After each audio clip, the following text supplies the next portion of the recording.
back to Core Motivations Podcast. I am your host, Michelle Conley.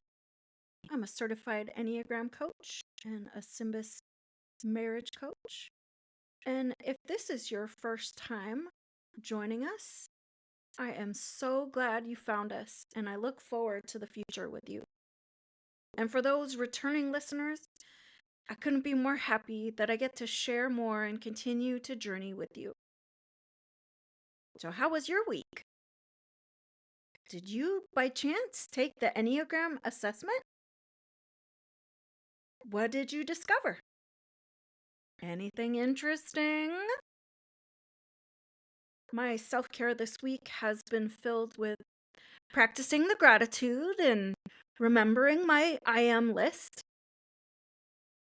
Can I just, for a moment, talk about this gratitude practice? Does anyone find it hard to do things like gratitude practices? Kind of a battle sometimes? Well, if you're not struggling with this, I just want to applaud you. Let's celebrate your success because that is so important to do. But for me, this week was really hard to process through gratitude. You see, as I'm new to podcasting, this is all a learning curve for me. And being completely transparent, I recorded this episode, and boy, was it a mess. And so then I tried to record it again, and somehow, after an hour of processing through the recording, I lost it. So, that being said, usually I'm really good at identifying the situation or experience that is happening, and then good at finding and seeing and appreciating the good aspects, finding gratitude in it. But holy moly, this week has proven to be difficult. I've been killing it at seeing the situations and experiences that have caused pain or challenge. But locating the gratitude in it? No, no. No, no, no, no, no. Not my superpower this week. But the more I practice this practice, well, that sounds really kind of funny. Might need a different word there. But you're picking up what I'm laying down, right? The more I practice gratitude, the less foreign it feels. Wouldn't you say the same for you? Things that are good for us sometimes take time to settle in. Sometimes those healthy choices need space to help heal the hurt and the struggle. And I know when we allow that new thing, that healthy thing into our environment, it can make changes on our outlook. But, and now brace yourself, I'm going to use a word that is hard for all of us to hear. And it's in regards to new things that we're trying to do. Are you ready for it? Patience. The truth is, we need to be willing to have patience with the change. And even patience with ourselves. Or patience with the process. Okay, I said it. How's everyone doing? Are you okay? Did you come back to the table or chair? And if you were listening in your car, did you have to pull over? So you need a minute? Okay, minute's up. We've got this. You've got this. Practicing new things takes time. According to the professor of a psychology department at the University of Queensland, He says your brain is never fixed, but continues to change with learning and experience throughout your life. He continues to say most learning in the brain involves rewiring or making and strengthening connections between neurons, the cells of your brain most crucial for learning. Other researchers show that after you learn something new, your brain is never the same again. Each and every time we learn something new, our brain forms new connections and neurons and makes existing neural pathways stronger or weaker. Some experts call these changes plasticity in the brain. So everything you learn goes first to your short term memory, and some of it transfers later to the long term storage in your brain. So basically, the brain is working in the background. It's transferring this new thing, information or practice or habit or rhythm to long term. And at the same time, we're having the emotional response to this experience. So we need to remember in real time this experience, it's not bad, it's just different. Believe me, at some point or another throughout our lives, we've heard these things, right? Like, it takes practice. Practice makes permanent. But keep trying, you'll get it. Ugh. Why can't I just hear something once and boom, I'm a pro? Like going to the pool, taking a couple laps, down and back with that beautiful stroke. And now I'm an Olympic swimmer. That's pretty funny. I don't think it works that way. So, yeah, I know this truth. And yet, here I sit with my well thought out and well prayed for I am list, realizing that the struggle is real, that embracing the practice of the I am list, that has been really hard for me this week too. As I'm hearing myself read it and saying I'm smart and I'm capable, not really feeling that. I belong, I have a seat at the table. That part is something, of course, that I always need reminding of. I need reminding that I do have a seat at the table. I haven't always felt that way. And without the reminders that I have a spot, a place doing something that is different and difficult, it doesn't make me unqualified.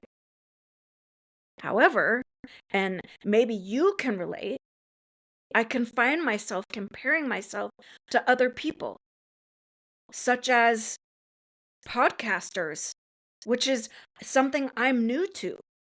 And so I compare myself to those podcasters that seem more polished, seemingly more successful, better prepared, more educated, better sounding voice, better guests. And I don't even have any of those yet, as if that's a bad thing. Or maybe they have a better format. Oh my goodness, I could go on forever. Only to discover that all people, young, old, men, and women, we all struggle with confidence, not believing that we're allowed to be where we are. I need to remember, and perhaps a reminder for you too. Just being you is your superpower, which means you and I are, in fact, in the right seat. And if for some reason you think you're not in the right seat, find the strength to say, I can and I am worth more, and believe in yourself. To just move to another one. Change position, which changes your perspective. It also makes me think of something that we hear about, but maybe we don't really talk about. the very powerful effects of imposter syndrome, which, it can show up in some interesting places, especially in cases of leadership or doing something new, even. I think at one point or another, people can find themselves having imposter syndrome. And when we think about leadership, which can look different for so many people, like, for example, being a mom and CEO of a household or an older sibling. And don't forget about leadership roles that we have in work and so on. So why do I bring up imposter syndrome? Well, the truth is that it's a real thing. So what is imposter syndrome? Imposter syndrome, also known as imposter phenomenon or fraud syndrome, is a psychological experience that causes people to doubt their skills and successes. It's characterized by a persistent feeling of inadequacy and the belief that success is undeserved, even when evidence suggests otherwise. People with imposter syndrome may attribute their accomplishments to luck or external factors, and of course, the fear of being exposed as a fraud. Something that I'm glad we're looking at and acknowledging. And I would even say that it's a good thing that we pause to talk about that, because it's very possible that someone right now is struggling with that. And I'm here to tell you, you have a seat at the table wherever it is. You have done all the things to get there yourself. And my hope is that as we continue to practice self-care, we find new ways to show up for ourselves. That we remember how it feels when people do that for us. It feels pretty great, right?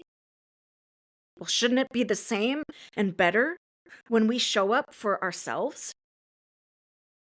What are ways you can show up for yourself?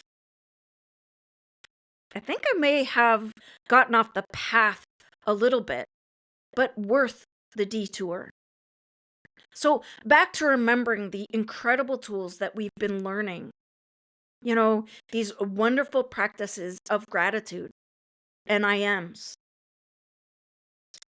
Look for more tools coming to a theater near you. I mean, at the end of this podcast. So, let's take a quick trip down memory lane. We talked last week about oxygen masks and the importance of you placing your own first, allowing for you to be taken care of before you lead, guide, support, teach, and the like. We talked about some of these basic things about the Enneagram. So, without further ado, let's take the next step as we explore the Enneagram and you.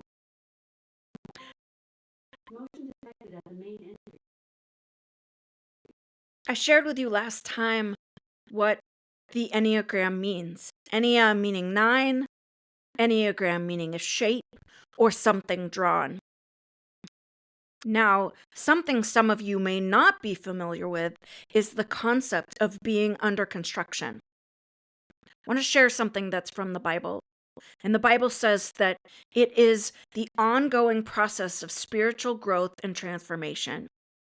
This entire building is under construction, is continually growing under his supervision until it rises up completed as the holy temple of the Lord himself. The truth is, being under construction, it's inconvenient. There are detours. We're even moving at slower pace than we even want to. And yet, detours are necessary for growth. It helps us get to our destination. And just like the GPS system of a car, the GPS system of the Enneagram, it's a tool of direction. Just like the rumble strip keeps us on the road so we don't veer off, or when we do, it helps us get back on track. It helps you discover and understand your why. Why do you do what you do? And of course, all these tools are only as good as the person using them. And of course, used alone, it can be awkward unless you know how to use them. So here are more foundational aspects of the types. And I want to, as we move towards understanding, let you know that there is a lot to the Enneagram. So don't feel like you have to be an expert. Also know that I'm learning too. So let's learn together. This is about helping you to have another perspective of yourself with no judgment. Doesn't belong here. Unless, of course, you're Ryan Reynolds doing a Mint commercial, Mint Mobile commercial, that is. And if you know, you know. So this process is giving language to helping and aiding in you, as it also helps others to show up the way you need them to, as well as describe the why am I feeling that when somebody says something that either stings or feeds your soul. Are you ready? Sounds good, right? So again, if at any time during our time together you have questions, please don't hesitate to reach out to me. Again, you can find me on Instagram at coremotivations_coach, or just drop me an email, michelle@coremotivationscoach.com. I would love to hear from you and help you get some clarity about what I'm sharing today. Okay, so types. What is it? The Enneagram, it's more than personality or character or even ego structure. In fact, it's the persistent features that come together in what is known as the human behavior. And it's represented by 9 distinct aspects of human ego. The part that tells us our worth as applied to things like self-esteem, self-confidence, self-respect, and self-image. And the psychological ego is the rational self in daily life.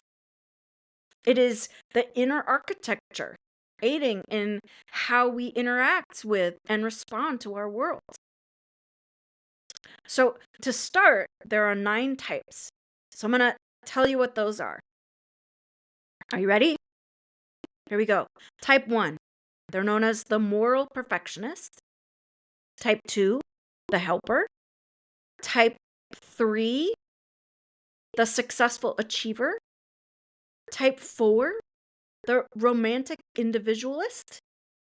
Type 5, the investigative thinker. Type 6, the loyal guardian. Type 7, the entertaining optimist. Type 8, the protective challenger. And type 9, the peaceful mediator. So each type operates with a set of core motivations. Core meaning the foundation of what we are made of, and motivations meaning the thing that gets you up in the morning or the way in which you respond to your world. So, for example, if it's cold outside, you don't just say, wow, it's cold outside, which is actually a response. And in some way, that's how we respond to this noticing of this thing. So perhaps you respond by turning the heat up, or by putting on layers of clothing, scarves, hats, a blanket, heating pad. It's what you do in response to it being cold. Me personally, I wouldn't mind going back to bed and skipping the day when it's cold. But that's just me. The motivation to do these things, i.e. more clothing, a heater, it's because you are cold. Your motivations stem from not wanting to be cold. Or maybe you think it's a way to be cozy. Or maybe you love to walk outside when it's cold in your shorts. Either way, you're motivated to do something about the response to it's cold. So these motivations, as it relates to any of the Enneagram, are what are known as or referred to as your core motivations. So our core motivations are made up of 4 motivations: core fear, core desire, core weakness, and core longing. So, core fear, what is it?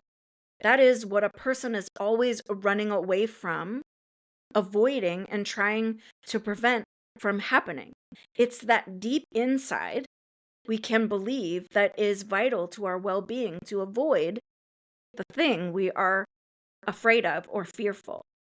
So, the second core motivation is core desire. And core desire is what a person is always striving for and believing will bring them complete fulfillment. The third one is core weakness, the core issue people are always wrestling with. And the final core motivation is core longing. And it's the central message that a person's heart is always longing and thirsting to hear. So, for the rest of our time today, we're going to talk about the core motivations of each type, specifically core fear. Now, keep in mind, we're going to circle back to all the details of each type as we continue our journey together. And then I would also ask that you would please remember as we look at this first part of our core motivations, core fear, that we don't pass judgment as if it's wrong or further still that something is wrong with you. This is what happens. Knowing is what catapults us forward. And if we can just, for a moment, as we process this, just receive it, acknowledge it, and find a way to use these things for our betterment. Now, remember, we're seeking new ways of self care and self love. So let's start with understanding our core motivations, right? So, again, today we're going to look at core fear, which is one of the core motivations. So, type 1, their core fear is being bad, corrupt, and ultimately unworthy. And often you hear type 1s describe a difficult experience where they were publicly embarrassed, called out, or humiliated. And as improvers, they learned early on how good it felt to do the right thing and behave according to the rules. And so as a result, they have unrealistic high expectations of themselves and others, and often feel trapped by their loud inner critic and perfectionistic tendencies. So that's a type 1. Type 2 core fears are being unlovable. Early on, they had a love need that didn't get met, and they spend their time and energy ensuring connection with others in relationship, often engineered by giving and helping. And as a result, they live their lives asleep to their own needs and desires and often only know themselves in relationship to other people. That's a type 2. So, what about a type 3? A type 3's core fear is failure and being without value. And as a result, they are driven to success at all costs. Early on, they're garnered love and acceptance through their impressive achievements, which gave them their sense of worth and value. They learn to turn off their emotions and disconnect from their true selves in order to get the job done and look good doing it. often becoming deceitful to self and others. So let's look at type 4. Type 4's fear is being deficient and ultimately rejected or abandoned. Many 4s describe an early, actual, or perceived experience of loss of love. And as a result, abandonment or deprivation. The story they make up in their head is that somehow they caused this. So they spend a great deal of time and energy focusing on how to somehow reverse this with the ideal relationship or situation. This normally always involves being seen as special and unique. And in the process, they can become self-absorbed, hot and cold, and chronically I always want to say melancholy, so sorry. Melancholy. So type 5's core fear. It's being useless and incompetent and helpless. Their early experience often involves being neglected or engulfed by a caregiver who they needed in order to survive. They were somehow unaware and unresponsive of their needs, which forced little 5s to go inward, detach, and hold on to the little they had. Their survival came from their ability to acquire knowledge and understanding, as well as their self-sufficiency. And in the process, they became emotionally and physically cut off from the world and often stingy, both emotionally and practically. So type 6s, their core fear is being without support and guidance. And as little people, they often described being in threatening ongoing situations. And as a result, they developed a belief that the world was a dangerous place. And the prototypical fear type, 6s focus their time and energy on safety and security, as well as feeling supported. And so, as excellent problem solvers, 6s can often become real problem seekers and worst case scenario thinkers. So, we're making our way through the list. We're now at type 7's core fear, which is being trapped or in pain. And young 7s often describe difficult relationships with one parental figure, often maternal, that was overbearing and stern and dominant. Now, of course, this can also work in the other way with a paternal caregiver. So, based on this early experience, they believe that authority equals limitation. And much like 8s, they despise being told what to do. And as a result, they like to keep things open and exciting with lots of options. And in the process, they can become scattered, disconnected from reality, and unable to integrate the normal pain of life into their experience.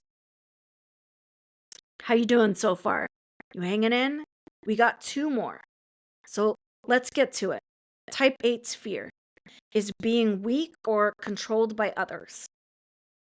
Many 8s describe a combative or conflict-ridden early childhood where they had to grow up fast in order to survive. They had to disconnect from their childlike innocence because of a lack of protection of some type of depravity. And as a result, 8s avoid weakness and being controlled by others at all cost and can be experienced as dominating, excessive, and overly impactful. And for our last type, type 9s, their core fear is loss or disconnection. They often describe an early experience where their opinions didn't matter or weren't heard. Perhaps there were others who had a louder voice or louder opinion, or they were overlooked in some way. So, in order to feel calm and secure, they went along with what others wanted. And through this experience of being overlooked or overpowered, they became an expert in accommodating the needs and desires and agendas of others. And as a result, much like the twos, they become overly dependent on others and feel that their presence in the world doesn't matter. Some of these things are pretty heavy. Actually, not some, all of them. Because remember, it's our core fear. So, did one of the type's core fear resonate with you more than the other? Maybe keep a journal of what type you resonated with, and perhaps you can make some connections. And I also just want to encourage you to go take the free assessment. It's free. And it's on my Instagram page, core motivations underscore coach. And you can take that assessment. Once you take it, it will then do all the calibration and work it all out and send it to your email. And then you have a full account for what it was. It'll give you an explanation of what each type is and a little bit of background on it. Because the truth is that this was a lot of information. And that's why I believe that coaching can help. It can bridge some of these concepts we're talking about weekly. So if you're interested, maybe consider scheduling a 30-minute free consultation to talk about coaching and different ways it can help you on your journey of self-care and self-love. Feel free to drop me an email, again at michellecoremotivationscoach.com or in my Instagram. So that was a lot, right? But I just want to bring us back to showing up for ourselves and why it's so important. So this is another practice that we are adding to our toolbox. You didn't know you had a toolbox, but you do. Don't forget to make it your own design and make it special and unique to you. Every day, we are learning something new, some new way to navigate life. And it goes into a spot where we can access it later. I like to call it a toolbox. It makes me feel strong and powerful. So, what is our new tool? It's showing up. And showing up for yourself, it takes practice while removing the lie that we are an imposter, fearing that someone might sleuth us out. So let's commit to changing that narrative. So, our next self care practice is showing up for yourself. Showing up for yourself involves making conscious choices to prioritize your well being, your needs, and your happiness. It's about constantly making the effort to care for yourself, setting boundaries, and nurturing your inner self, both emotionally and physically. And this can involve practicing self-care, setting realistic goals, and seeking support when you need it. Here's a more detailed breakdown of how to show up for yourself. And keep in mind, we've already explored some of these, so they shouldn't be that new. But we all need that reminder. So, number one, self-care and well-being. We do that by prioritizing your needs, by making time for activities that bring you joy and relaxation. even if it means saying no to other demands. We should try practicing self compassion by being kind and understanding to yourself, especially during challenging times. We can also nurture our physical health by eating nutritiously, getting enough sleep, engaging in regular physical activity. We can also manage stress, practicing relaxation techniques such as meditation or deep breathing to reduce stress and anxiety. Okay, number 2, setting boundaries and self advocacy.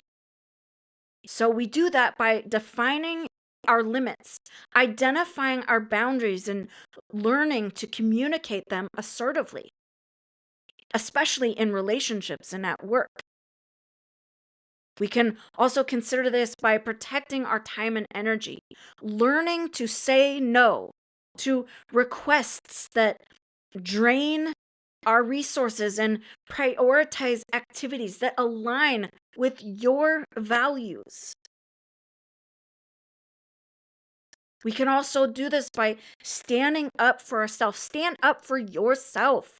When you feel disrespected or unfairly treated, speak up for your needs and your rights. I know this one is hard. I struggle with this very thing. In fact, I struggled with it today. But the more we practice these things, the better we'll get at it. And the more we will remember that we are worth it. Because remember, this new tool to go along with gratitude and I ams is about showing up for yourself. So, number 3, personal growth and development. We do that by identifying our goal. Identify your goal. Set realistic and achievable goals for yourself and work towards them with dedication and perseverance. You might want to check out SMART goals. That's a really good way to identify these things. I would encourage you to have somebody go through it with you to create that foundation for it and accountability. And that leads me to this next part where you seek support. Don't hesitate to ask for help from friends, family, or professionals when you need it. And we can learn from our mistakes. We talked about opportunities before. So view setbacks as opportunities for growth and learning. And forgive yourself for any errors you make. And then, of course, as we learned last week, practice gratitude. Acknowledge and appreciate the good things in your life and your own strengths and qualities. I find it very interesting and want to point out that all these self-care practices are showing some commonalities. Are you seeing it too? Isn't it funny that we know this? We know these things. We've probably learned them at this point in our life. And maybe perhaps we've even suggested it to all those that we love. And yet the person who deserves these things too, and maybe even the most in your life, you could disagree with me here, but yep, you guessed it, it's you. So where's your oxygen mask? As we close today, if you want the list of the core fears for each type, send an email to me and I'll send it right to your inbox. Now, some quick legal stuff. This podcast is for informational purposes only and does not constitute professional advice. This podcast is not a substitute for medical care. And the materials, videos, or books referred to in this podcast are recommendations only. And the views expressed by our guests are their own and do not necessarily reflect the views of the podcast host. That's me, or sponsors. Join me each week as we dive into all things Enneagram, self-care ideas, self-love patterns, and rhythms. Share ideas from other reputable authors, doctors, and my favorite podcasts. Thank you for being with me today. I really, really appreciate you. Thanks again for listening to Core Motivations Podcast. And just in case, you can find me on Instagram, Core Motivations _coach. I'd love for you to give a follow and share this episode and even scroll down to the end of the podcast, whatever platform you're using, and leave a review. You can find us on Spotify, Apple Podcasts, and Amazon Music, or wherever you stream your podcast. And until next time, and as always, I'm rooting for you.